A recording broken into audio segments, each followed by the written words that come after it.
एनफ्यूज solution limited अपना IPO लेके आए हैं जिसकी ओपनिंग डेट है 15 मार्च और 19 मार्च को ये आईपीओ क्लोज हो जाएगा।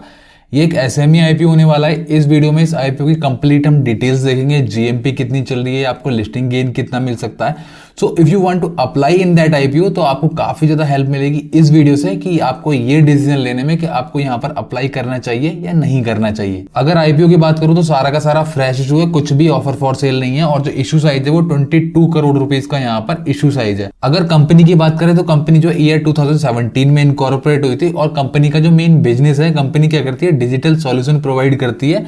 अब किस एरिया में, डेटा मैनेजमेंट में, ई कॉमर्स में और मशीन लर्निंग में, इस टाइप के कुछ यहाँ पर सर्विसेज देती है। इसको डिटेल में देखेंगे आखिर कंपनी काम क्या कर रही है। तो सबसे पहली सर्विस की बात करूं तो यहाँ पर आ जाती है ई कॉमर्स सर्विसेज। बेसिकली आपने देखा होगा जो फ्लिपकार्ट हो गया, अमेजोन हो गया, जो ई कॉमर्स यहाँ पर साइट्स होती है उनके लिए भी ये काम करती है। क्या करती है, catalogue and digital asset management का काम करती है। जैसे कि मान लो आपकी कोई साइट है, अब उसका जो कॉम्पिटिटर है उसको जो है ये एआई मशीन लर्निंग के थ्रू एनालाइज करती है और उसके अकॉर्डिंग यहाँ पर अपनी सर्विसेज देती है कैसे उसकी वेबसाइट को, उसके ट्रैफिक को बढ़ाया जाए। उसके अलावा डेटा मैनेजमेंट, अब जैसे मान लो आपकी कोई साइट है, अब आपकी साइट पे कितने यूजर विजिट कर रहे हैं और जो एक यूजर आपकी साइट पे आ गया वो कितनी बार दोबारा आ रहा है, फिर दोबारा मतलब रिपीट ऑर्डर कितना है, इस टाइप की जो भी सर्विस होती हैं जो हमारी एनालिटिक्स बेस्ड होती हैं। और उसके अलावा जो डेटा होता है, अब जैसे एक यूजर ने क्या परचेज किया, अब नेक्स्ट टाइम वो क्या परचेज कर रहा है, ये सारी चीजें जो आती हैं डेटा मैनेजमेंट के अंदर आती है। तो ये सारा डेटा जो है कंपनी यहाँ पर मैनेज करती है।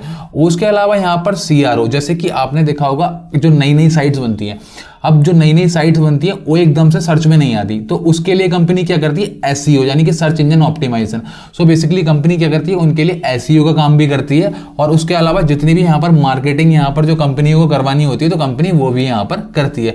कुछ इस तरह की कंपनी जो है अपनी सर्विसेज देती है। सो ओवरऑल अगर मैं कंपनी की बात करूं तो कंपनी जो है यहाँ पर डिजिटल सॉल्यूशन प्रोवाइड कर रही है। अब एआई और मशीन लर्निंग को इस्तेमाल करते हुए, दैट मींस यहाँ पर टेक्नोलॉजी का भी काफी ज्यादा यूज किया जा रहा है जो कि फ्यूचर में काफी अच्छी ग्रोथ दे सकता है। और जो कंपनी अपनी सर्विसेज दे रही है वो इंडिया में तो दे रही है, उसके अलावा यहाँ पर यूएस में दे रही है, नीदरलैंड में दे रही है, कनाडा में दे रही है, तो कुछ यहाँ पर अदर कंट्रीज भी हैं जहां पर कंपनी अपनी सर्विस को दे रही है। अब बात कर लेते हैं यहाँ पर इसके फाइनेंशियल्स कैसे हैं। तो सबसे पहले बात कर लेते हैं एसेट्स की। तो एसेट जो थे 2021 में यहाँ पर अप्रोक्स 4.6 करोड़ के थे, जो हमारे 22 में अप्रोक्स 9 करोड़ के हो गए, 23 में ये बढ़कर 11 करोड़ के हो गए और आज की डेट में यानी कि यहाँ पर अगर हम बात करें करंट फाइनेंशियल ईयर की तो 25 करोड़ के एसेट्स हो चुके हैं। अगर हम रेवेन्यू की बात करें तो यहाँ पर 21 में 17 करोड़ का रेवेन्यू था, 22 में अप्रोक्स 25 करोड़ का हो गया और 23 में अप्रोक्स 26 करोड़ का कंपनी ने रेवेन्यू कर लिया था। सो अगर करंट फाइनेंशियल ईयर की बात करोगे तो यहाँ पर अप्रोक्स 28 करोड़ का कंपनी ने रेवेन्यू कर लिया है 31 दिसंबर तक के डेटा के अकॉर्डिंग। सो अगर आप इसको एक ईयर का कैलकुलेट करोगे तो अप्रोक्स यहाँ पर 40 करोड़ का रेवेन्यू कंपनी कर लेगी। सो अगर प्रॉफिट आफ्टर टैक्स की बात करें तो यहाँ पर 1 करोड़ 55 लाख का प्रॉफिट था हमारा 2021 में, 2022 में अप्रोक्स 2 करोड़ का हो गया और 2023 में अप्रोक्स 3 करोड़ का हो गया। और इस साल की अगर बात करें करंट फाइनेंशियल ईयर की तो अप्रोक्स 3 करोड़ 22 लाख रुपए का कंपनी ने प्रॉफिट कर लिया है। अगर आप एक ईयर का कैलकुलेट करोगे तो अप्रोक्स यहाँ पर 4 करोड़ के आसपास का कंपनी प्रॉफिट कर लेगी। सो अगर नेटवर्थ की बात करें तो यहाँ पर 1 करोड़ 55 लाख रुपए की नेटवर्थ थी हमारी 21 में, 22 में अप्रोक्स 3.5 करोड़ की हो गई, फिर अगले साल हो गई यहाँ पर 6.46 करोड़ की और आज की डेट में कंपनी की जो नेटवर्थ है वो अप्रोक्स यहाँ पर 9 करोड़ 70 लाख रुपए की नेटवर्थ है। सो अगर रिजर्व एंड सरप्लस की बात करें तो अभी के टाइम में 3 करोड़ 18 लाख रुपए की कंपनी के पास रिजर्व एंड सरप्लस भी आ चुके हैं। और अगर बोरिंग की बात करें तो यहाँ पर 2 करोड़ रुपए की बोरिंग थी अप्रोक्स 22 में, 23 में हो गई हमारी 2 करोड़ 42 लाख रुपए की और आज की डेट में कंपनी के पास बोरिंग थोड़ी बढ़ गई है, 2 करोड़ से सीधे के सीधे 9 करोड़ पे बोरिंग आ चुकी है।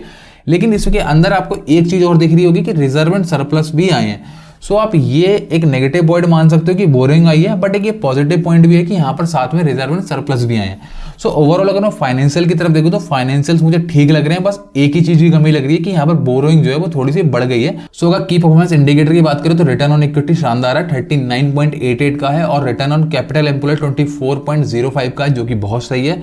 और रिटर्न ऑन नेटवर्थ की बात करें 33 का है जो कि ठीक है और जो पीवी रेशियो ये थोड़ा सा ज्यादा है, ये थोड़ा कम होना चाहिए था, 7.57 का है। और जो प्रॉफिट आफ्टर टैक्स जो मार्जिन है वो 11.51 के है जो काफी सही है। अब अगर हम बात करें अर्निंग पर शेयर और पी की, तो जो EPS है वो 4.5 का है और जो पी है वो 21.35 का है। सो अब यहाँ पर इसका पी जो है वो 25 से कम है। जो हमारा आइडल पी होता है वो 25 से कम होता है तो ठीक ठाक माना जाता है, तो यहाँ पर तो ठीक लग रहा है। एक बार कंपैरिजन कर लेते हैं जो अदर्स यहाँ पर कंपनी है इसी सेक्टर की, उसका पी कैसा चल रहा है। सो बेसिकली इसका जो कंपैरिजन हो सकता है इन 3 कंपनियों के साथ हो सकता है, जो कि हमारी वर्टेक्स प्लस है और इक्लेरेक्स है और यहाँ पर सिस्टेंगो है। तो बेसिकली उनसे अगर इसका पी कंपेयर करोगे तो सभी से पी तो थोड़ा कम है। तो ओवरऑल आप कह सकते हो कि वैल्यूएशन ठीक ठाक कंपनी लेके आई है, थोड़ा सा स्कोप कंपनी ने छोड़ा है। सो एक बार ये जो कंपनी है जो इसके कंपटीटर है उनका यहाँ पर ग्राफ देख लेते हैं, उनका चार्ट देख लेते हैं, आखिर वो कैसा परफॉर्म कर रही है। उसके बेसिस पे भी हमें आइडिया लग सकता है कि ये सेक्टर कैसा परफॉर्म कर रहा है और ये कंपनी कैसा परफॉर्म कर सकती है आने वाले दिनों में।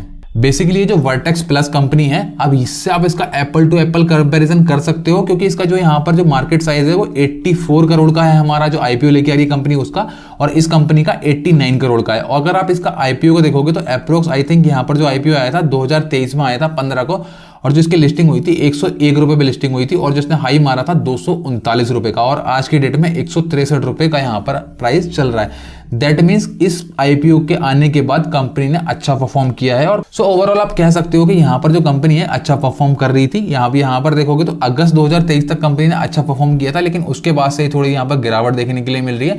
लेकिन ओवरऑल अगर आप देखोगे तो कंपनी की ग्रोथ ठीक ठाक हो रही है। उसके अलावा यहाँ पर इक्लेरेक्स की बात करें तो ये तो बहुत बड़े लेवल की कंपनी हो जाती है, क्योंकि यहाँ पर जो इसका मार्केट कैप है वो 11,000 करोड़ का है और इसका सिर्फ 84 करोड़ का है जो कंपनी आईपीओ लेके आ रही है।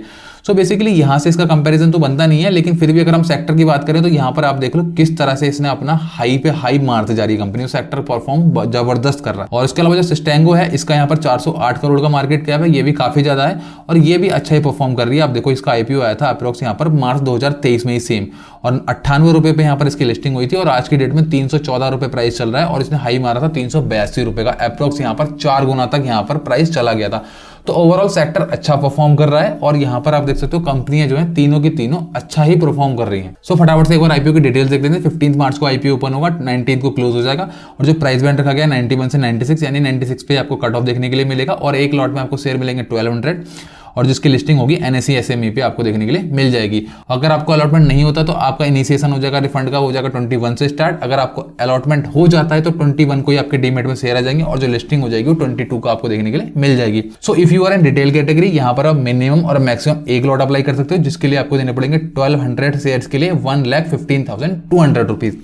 सो अगर आप एक से ज्यादा अप्लाई करना चाहते हो तो that means you will come under HNI category. यहाँ पर आपको मिनिमम 2 लाख अप्लाई करने पड़ेंगे और यहाँ पर आपको देने पड़ेंगे 2,30,400 रुपए। अगर प्रमोटर होल्डिंग की बात करें तो 100% अभी यहाँ पर प्रमोटर्स के पास है, but after IPO it will be 73.58 only. So अगर ऑब्जेक्टिव ऑफ द इशू की बात करूँ तो यहाँ पर रीपेमेंट करने वाली है कंपनी सर्टेन बोरोइंग्स की। अभी 9 करोड़ की बोरोइंग्स है, अगर उसने यहाँ पर इसको 3-4 करोड़ पे लेके आ गई तो बहुत शानदार हो जाएगी कंपनी। और अगर हम बात करें यहाँ पर उसके अलावा जो यहाँ पर जनरल कॉर्पोरेट पर्पस होता है और यहाँ पर वर्किंग कैपिटल रिक्वायरमेंट को पूरा करने के लिए आईपीओ लेके आ रही है। सो अभी बात कर लेते हैं जीएमपी की। आखिर जीएमपी क्या चल रही है, एक लॉट अगर आप अप्लाई करोगे तो कितना आपको प्रॉफिट हो सकता है। तो उससे पहले मैं एक चीज बता देता हूँ, मैंने एक टेलीग्राम चैनल बनाया हुआ है जहां पर आपको सारी अपडेट मिल जाती है। जीएमपी में कुछ भी चेंज होगा तो आपको पता लग जाएगा, कोई आईपीओ आने वाला होगा तो आपको पता लग जाएगा। लिंक आपको डिस्क्रिप्शन में मिल जाएगा, आप चाहे तो उसको ज्वाइन कर सकते हो। सो अगर करंट जीएमपी की बात करूं तो 60 रुपए की जीएमपी चल रही है 96 रुपए के इशू प्राइस के अगेंस्ट में। दैट मीन्स ये हो जाता है 62%। आप अगर एक लॉट अप्लाई करोगे तो उसके लिए आपको देने पड़ेंगे अप्रोक्स 1,15,000 रुपए और इस लिस्टिंग के हिसाब से अगर आपको अलॉटमेंट हो जाता है तो आपको प्रॉफिट होगा अप्रोक्स यहाँ पर 60 से 65,000 रुपए का। सो बट ये कोई फिक्स प्राइस होता नहीं है, but according to GMP it seems like इतना हो सकता है। सो आपने देखा होगा मार्केट में पिछले कुछ दिनों से काफी ज्यादा प्रेशर था, लेकिन आज मार्केट ने थोड़ा रिकवरी की है, तो हो सकता है इसका प्राइस अभी और बढ़ जाए। आने वाले दिनों में अगर इसका प्राइस बढ़ता है तो आप इसमें अप्लाई करने के बारे में सोच सकते हो। लेकिन 62% भी यहाँ पर बुरा मैं नहीं कहूंगा और कंपनी के फाइनेंशियल्स भी अच्छे हैं, बट एट द एंड राय आपको खुद लेनी है, डिसीजन आपको खुद लेना है। मैंने यहाँ पर अपनी एनालिसिस दे दी है, आप इस वीडियो की हेल्प से अपनी एनालिसिस कर सकते हो।